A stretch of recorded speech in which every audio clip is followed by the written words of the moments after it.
Good evening. My name is Adulojulare Babatune, and you're welcome back to the You Speak and We Listen podcast. Today we have a very exciting topic. The title of that topic is called The Broken Man. Who is the broken man, a lot of us may ask? The broken man is any man or woman that's going through life challenges, situations that sometimes feel very overpowering.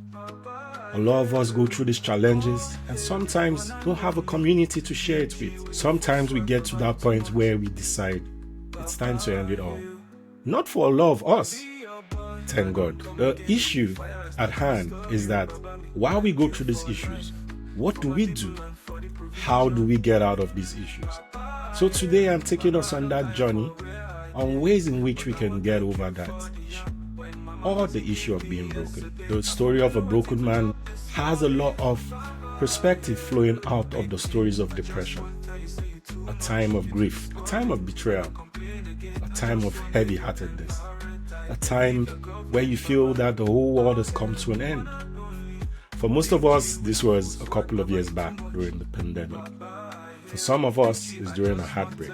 So for some of us, we just lost a multi-million-dollar project. For a lot of us, a loved one has passed. For some of us, it's just the fact that we have heard some news, maybe health news or job-related news, that has taken a toll on us. So at whatever level we are at now today, hold on, hang in there. Being broken is not the end of the world. I'm here to share some insights, ways in which we can get over this, and also layer my experience and our discussion on some giants from the Word of God. No, I am not a preacher, but my faith and being broken as a man have led me to understand that sometimes you don't get out of those difficult situations without a much or stronger superior power or spiritual power, and most especially having the right community around you. So as we go on this journey today, join me, listen, and share your thoughts under the comment section. And let me know how many of us have been broken and how we did overcome it. Today we'll be looking at different situations and scenarios. Understanding the concept of being broken. Being broken is not the end of the world. It depends on the perspective of the individual and where you are at in your journey and how you can actually have people that rally around you, or you have people you can rally around. It also is not for us to always be that person that needs help, but for us to be able to identify when people are crying out for help as well. A lot of us go through life and see our friends, colleagues, and we just think they're okay. If it dwells on your heart for you to reach out to someone, reach out to them. They might just be going through their broken phase.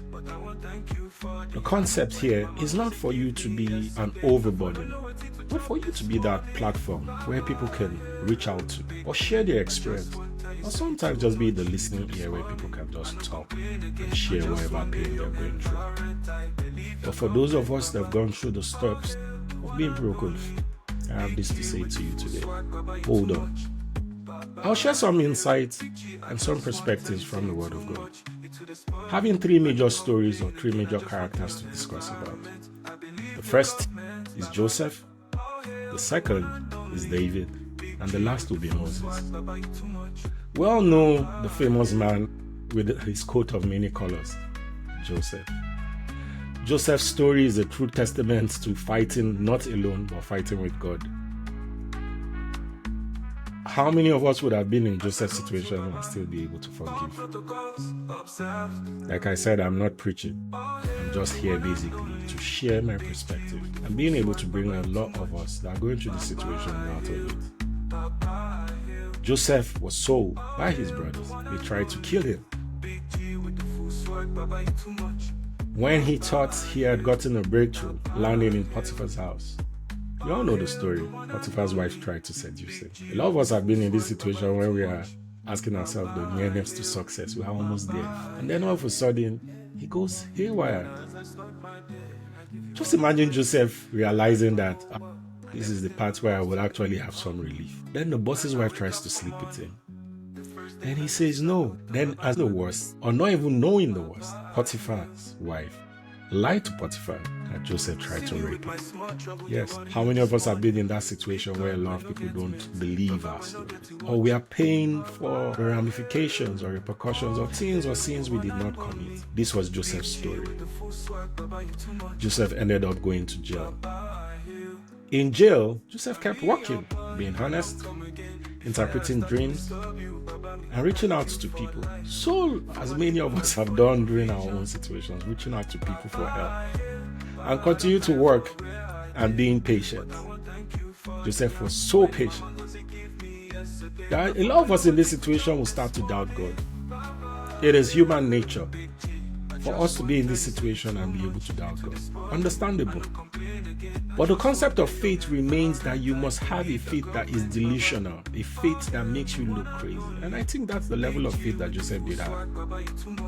Joseph interpreted dreams and continued to work. The power of the Bible says that a man diligent in his ways, he will stand before kings. He will not stand before men. I think that was Joseph's true definition of success. At the end of the day, Joseph found himself interpreting the king's dream. A man that was sold by his brothers became the man that rescued his family and the people of Israel from famine.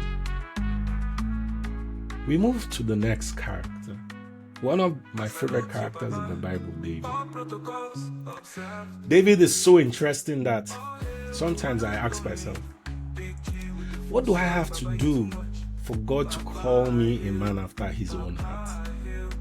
Sometimes when I pray, I always pray that I am a descendant of David, cut from his flesh, cut from his cloth. David was a bastard child. He wasn't even really allowed to stay in the main house. He was a child of prophecy. He rescued the people from Israel, from Goliath. You would have thought that at the point where David had rescued the people of Israel, that Saul, the king, would show appreciation. But we all know the story. It is sometimes at our breaking point, or what we think our breaking point is, that the devil comes with our greatest trials and tribulations. And for David, the devil poisoned the king's heart. Saul became jealous. So jealous that he had murderous intent against David. That anywhere he saw him, he just wanted to kill him. He envied him. He lost his dignity before God. He lost his authority before God. So David went into hiding. A lot of us are like David. After having a near success syndrome, and everything just goes back to hell. Now, not only are you running from the bear or saving the lamb that the bear or the lion are trying to kill, or even just killing the giant that's been troubling the people of Israel, you are running from the one man that had welcomed you into his home and has the entire army of Israel hunting you down. You may have asked, or some of us would ask, at this point, who helps you? This was David's point of breaking. And who helped him was God. We move into the last character. Fascinating character, fascinating story. We all have the story or know the story of Moses. How Moses was one of God's own people. And then because of the prophecy that Pharaoh had seen, or Pharaoh's wise men had told him, Pharaoh put out a slaughter on newborn kids. Pharaoh had put out that every first child of the Israelites should be killed. And what happened? God spared Moses. Moses found favor, and Moses found himself into the palace of Pharaoh. Amazing story. He was raised as a priest, as a prince, as someone with the highest authority in Egypt. But then when God called him, in his heart, I'm sure he was struggling that was actually the voice of God. It started with an intuition. It started with questions. And then he killed an Egyptian soldier and flee Egypt. He had lost his title. He has lost his rank. He had lost his comfort. He has lost his family. He had lost everything that he had gone to know. Now Moses was in the wilderness, alone. He had run out of food. He had run out of water. At that point in time, Moses cried out to God, and God heard. Moses had gotten to his point of being broken. But what happened when God heard? God sent an angel to come through for him. The same Moses that was an authority, that was powerful, became someone that ran away from murder. God took a murderer and turned his life around and used a murderer and a stammerer to rescue his people from Egypt. We are all on a journey of life, going through different challenges. Things could be rough at the moment. Things could be tough at the moment. Sometimes a lot of us ask this question: who inspires the inspired or inspires the inspirer? I'm here to say to you that understanding the concept of the Word of God or the concept of supernatural breakthroughs, as you get older, you get to understand that you need to get to a point where you have some spiritual backing. Now, your spiritual backing can be whatever you believe in. I am sharing with you my faith. What has kept me honest and what has kept me consistent. I do falter and I have been broken. And I am going through it, learning as I go. Let's understand that going through the concept or the process of being broken leads to two distinct ways. One way totally ends in vulnerability and you ending it all. When I mean ending it all, refusing to come out of that situation and accepting that destruction and despair is your reality. The second way is for you to fight. How? Praying, trusting God. And once you put your trust in God, like these great giants in the Word of God have done, God always comes through.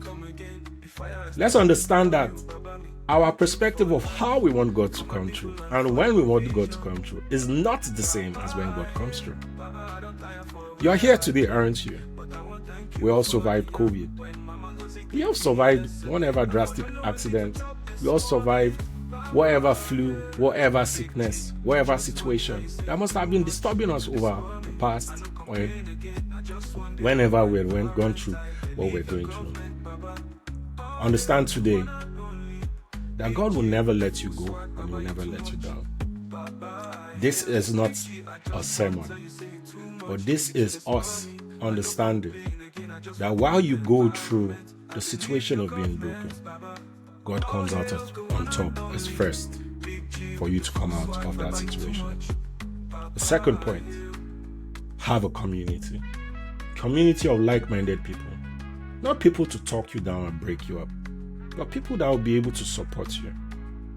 And a lot of men in the world currently now are not willing to be open and vulnerable to other men because society basically paints you as weak when you're open.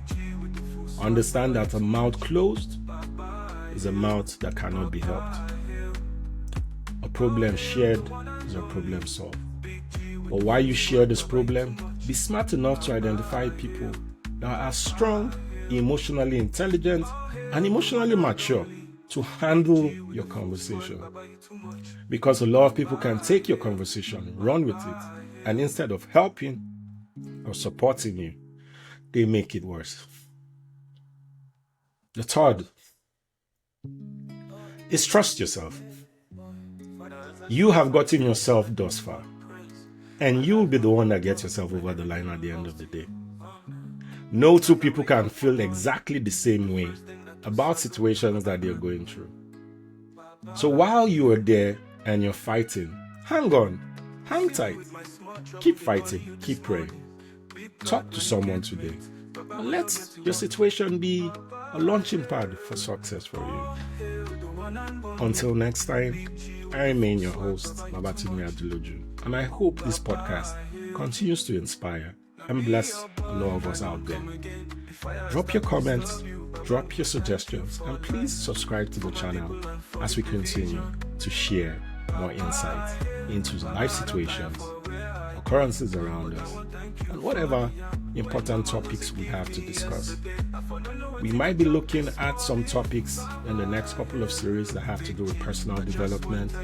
So please stay tuned while we take us on this journey and we go on this journey together.